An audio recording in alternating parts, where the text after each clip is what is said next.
Kemudian Musa dan Harun pergi menghadap Firaun, lalu berkata kepadanya, "Beginilah firman Tuhan, Allah Israel.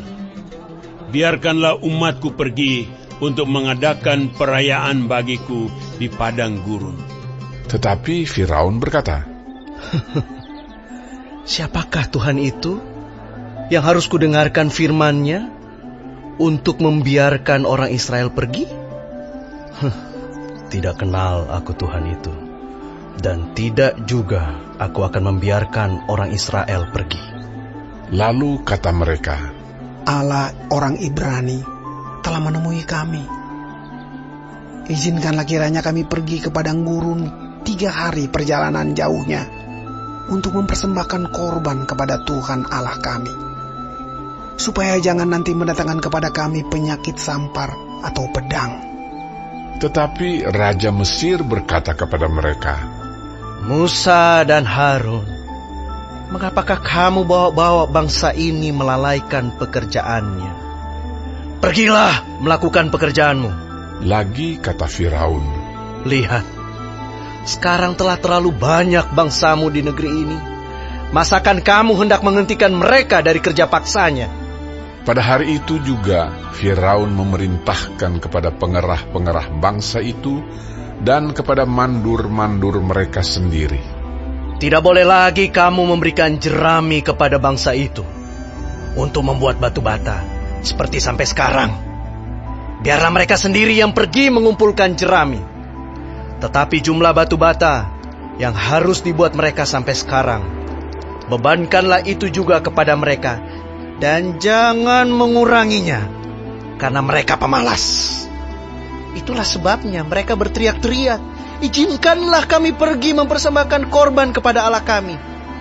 Pekerjaan orang-orang ini harus diperberat, sehingga mereka terikat kepada pekerjaannya, dan jangan mempedulikan perkataan dusta." Maka para pengerah bangsa itu dan para mandurnya pergi dan berkata kepada mereka, "Beginilah kata Firaun, aku tidak memberi jerami lagi kepadamu. Pergilah kamu sendiri mengambil jerami, dimanapun kamu mendapatnya. Tetapi pekerjaanmu sedikit pun tidak boleh kurang." Lalu berseraklah bangsa itu ke seluruh tanah Mesir untuk mengumpulkan tunggul gandum sebagai pengganti jerami. Dan pengerah-pengerah itu mendesak mereka dengan berkata, "Selesaikan pekerjaanmu, yaitu tugas sehari, seperti pada waktu ada jerami." Lalu pengerah-pengerah Firaun memukul mandur-mandur Israel yang mereka angkat sambil bertanya, "Mengapakah kamu pada hari ini tidak menyelesaikan jumlah batu bata yang harus kamu buat seperti kemarin?"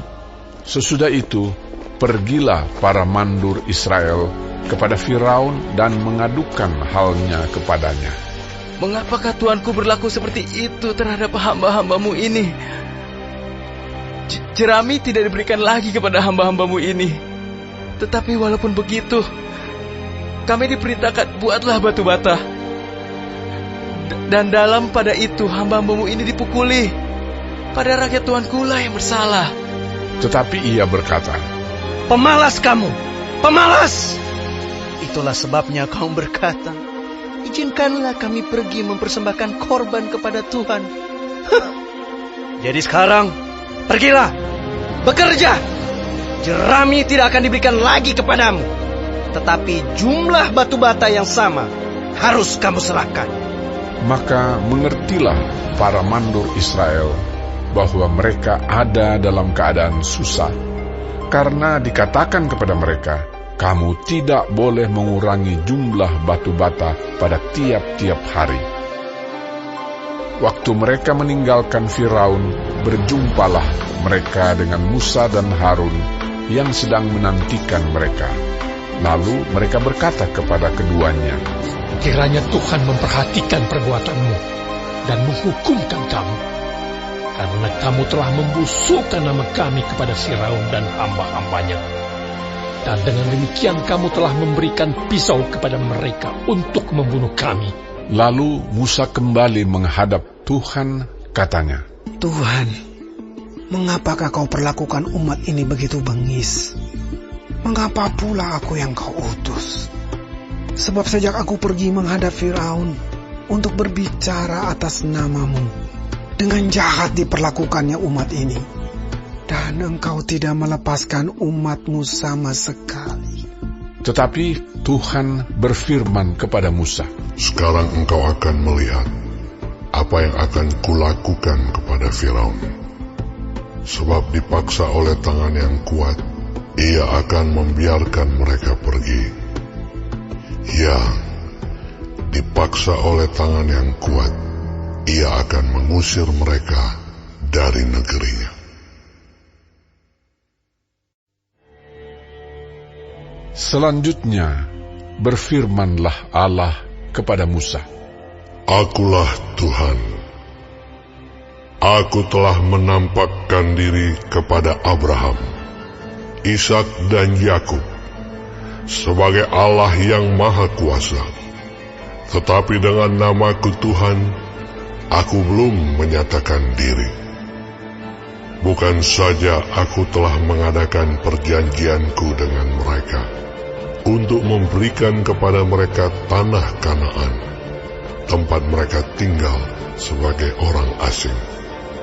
Tetapi aku sudah mendengar juga orang-orang Israel yang telah diperbudak oleh orang Mesir, dan aku ingat kepada perjanjianku. Sebab itu katakanlah kepada orang Israel, Akulah Tuhan. Aku akan membebaskan kamu dari kerja paksa orang Mesir, melepaskan kamu dari perbudakan mereka, dan menebus kamu dengan tangan yang teracung dan dengan hukuman-hukuman yang berat. Aku akan mengangkat kamu menjadi umatku, dan aku akan menjadi Allahmu, supaya kamu mengetahui bahwa akulah Tuhan Allahmu yang membebaskan kamu dari kerja paksa orang Mesir. Dan aku akan membawa kamu ke negeri yang dengan sumpah telah kujanjikan memberikannya kepada Abraham, Ishak, dan Yakub. Dan aku akan memberikannya kepadamu untuk menjadi milikmu. Akulah Tuhan." Lalu Musa mengatakan demikian kepada orang Israel, tetapi mereka tidak mendengarkan Musa karena mereka putus asa dan karena perbudakan yang berat itu. Kemudian Tuhan berfirman kepada Musa, "Pergilah menghadap. Katakanlah kepada Firaun, Raja Mesir, bahwa ia harus membiarkan orang Israel pergi dari negerinya." Tetapi Musa berkata di hadapan Tuhan, Orang Israel sendiri tidak mendengarkan aku. Bagaimanakah mungkin Firaun akan mendengarkan aku? Aku seorang yang tidak petah lidahnya. Demikianlah Tuhan telah berfirman kepada Musa dan Harun, serta mengutus mereka kepada orang Israel dan kepada Firaun, Raja Mesir, dengan membawa perintah supaya orang Israel dibawa keluar dari Mesir. Inilah para kepala kaum keluarga mereka. Anak-anak Ruben, anak sulung Israel, Henoh, Palu, Hezron, dan Karmi. Itulah kaum-kaum Ruben. Anak-anak Simeon, Yemuel, Yamin, Ohad, Yakin, Zohar, dan Saul, anak seorang perempuan Kanaan. Itulah kaum-kaum Simeon. Inilah nama anak-anak Lewi menurut urutan kelahirannya: Gerson, Kehat, dan Merari. Umur Lewi 137 tahun. Anak-anak Gerson, Libni, dan Simei menurut kaum mereka. Anak-anak Kehat, Amram, Yishar, Hebron, dan Uziel. Umur Kehat 133 tahun. Anak-anak Merari, Mahli, dan Musi. Itulah kaum-kaum Lewi menurut urutannya.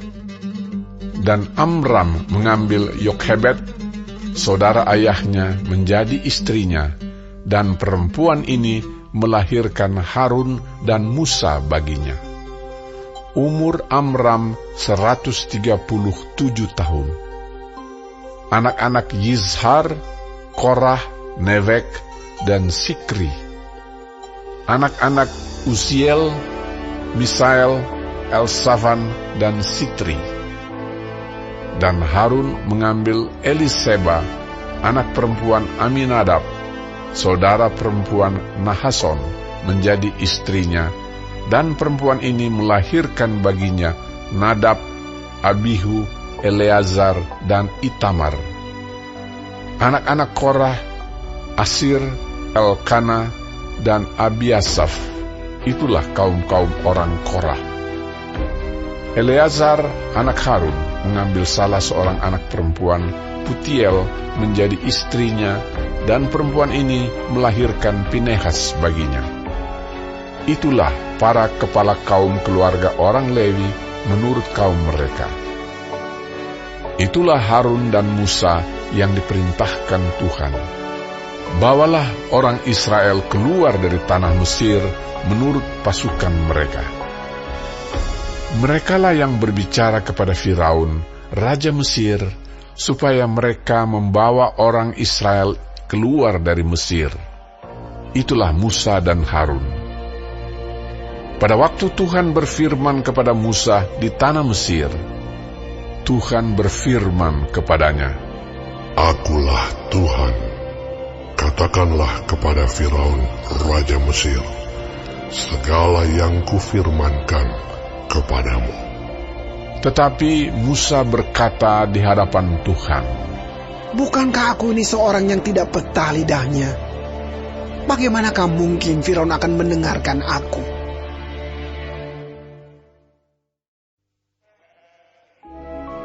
Berfirmanlah Tuhan kepada Musa, Lihat, aku mengangkat engkau sebagai Allah bagi Firaun, dan Harun abangmu akan menjadi nabimu. Engkau harus mengatakan segala yang kuperintahkan kepadamu, dan Harun abangmu harus berbicara kepada Firaun, supaya dibiarkannya orang Israel itu pergi dari negerinya. Tetapi aku akan mengeraskan hati Firaun, dan aku akan memperbanyak tanda-tanda dan mujizat-mujizat yang kubuat di tanah Mesir. Bila mana Firaun tidak mendengarkan kamu, maka aku akan mendatangkan tanganku kepada Mesir dan mengeluarkan pasukanku, umatku, orang Israel, dari tanah Mesir dengan hukuman-hukuman yang berat. Dan orang Mesir itu akan mengetahui bahwa akulah Tuhan, apabila aku mengacungkan tanganku terhadap Mesir dan membawa orang Israel keluar dari tengah-tengah mereka. Demikianlah diperbuat Musa dan Harun, seperti yang diperintahkan Tuhan kepada mereka. Demikianlah diperbuat mereka. Adapun Musa 80 tahun umurnya, dan Harun 83 tahun, ketika mereka berbicara kepada Firaun. Dan Tuhan berfirman kepada Musa dan Harun, Apabila Firaun berkata kepada kamu, tunjukkanlah suatu mujizat, maka haruslah kau katakan kepada Harun, ambillah tongkatmu, dan lemparkanlah itu di depan Firaun, maka tongkat itu akan menjadi ular. Musa dan Harun pergi menghadap Firaun, lalu mereka berbuat seperti yang diperintahkan Tuhan. Harun melemparkan tongkatnya di depan Firaun dan para pegawainya, maka tongkat itu menjadi ular. Kemudian Firaun pun memanggil orang-orang berilmu dan ahli-ahli sihir. Dan mereka pun, ahli-ahli Mesir itu, membuat yang demikian juga dengan ilmu mantera mereka. Masing-masing mereka melemparkan tongkatnya, dan tongkat-tongkat itu menjadi ular. Tetapi tongkat Harun menelan tongkat-tongkat mereka. Tetapi hati Firaun berkeras, sehingga tidak mau mendengarkan mereka keduanya, seperti yang telah difirmankan Tuhan. Berfirmanlah Tuhan kepada Musa, Firaun berkeras hati. Ia menolak membiarkan bangsa itu pergi. Pergilah kepada Firaun pada waktu pagi. Pada waktu biasanya ia keluar ke sungai. Nantikanlah dia di tepi sungai Nil, dengan memegang di tanganmu tongkat yang tadinya berubah menjadi ular. Dan katakanlah kepadanya, Tuhan, Allah orang Ibrani, telah mengutus aku kepadamu untuk mengatakan, biarkanlah umatku pergi, supaya mereka beribadah kepadaku di padang gurun. Meskipun begitu, sampai sekarang engkau tidak mau mendengarkan. Sebab itu, beginilah firman Tuhan. Dari hal yang berikut akan kau ketahui, bahwa akulah Tuhan. Lihat, dengan tongkat yang di tanganku ini, akan kupukul air yang di sungai Nil, dan air itu akan berubah menjadi darah. Dan ikan yang dalam sungai Nil akan mati, sehingga sungai Nil akan berbau busuk. Maka orang Mesir akan segan meminum air dari sungai Nil ini. Tuhan berfirman kepada Musa, katakanlah kepada Harun, ambillah tongkatmu, ulurkanlah tanganmu ke atas segala air orang Mesir, ke atas sungai, selokan, kolam, dan ke atas segala kumpulan air yang ada pada mereka, supaya semuanya menjadi darah, dan akan ada darah di seluruh tanah Mesir, bahkan dalam wadah kayu dan wadah batu. Demikianlah Musa dan Harun berbuat seperti yang difirmankan Tuhan. Diangkatnya tongkat itu dan dipukulkannya kepada air yang di sungai Nil, di depan mata Firaun dan pegawai-pegawainya. Maka seluruh air yang di sungai Nil berubah menjadi darah. Matilah ikan di sungai Nil, sehingga sungai Nil itu berbau busuk, dan orang Mesir tidak dapat meminum air dari sungai Nil, dan di seluruh tanah Mesir ada darah. Tetapi para ahli Mesir membuat yang demikian juga dengan ilmu-ilmu mantra mereka, sehingga hati Firaun berkeras, dan ia tidak mau mendengarkan mereka keduanya, seperti yang telah difirmankan Tuhan. Firaun berpaling, lalu masuk ke istananya, dan tidak mau memperhatikan hal itu juga. Tetapi semua orang Mesir menggali-gali di sekitar sungai Nil, mencari air untuk diminum, sebab mereka tidak dapat meminum air sungai Nil. Demikianlah genap 7 hari berlalu setelah Tuhan menulahi sungai Nil.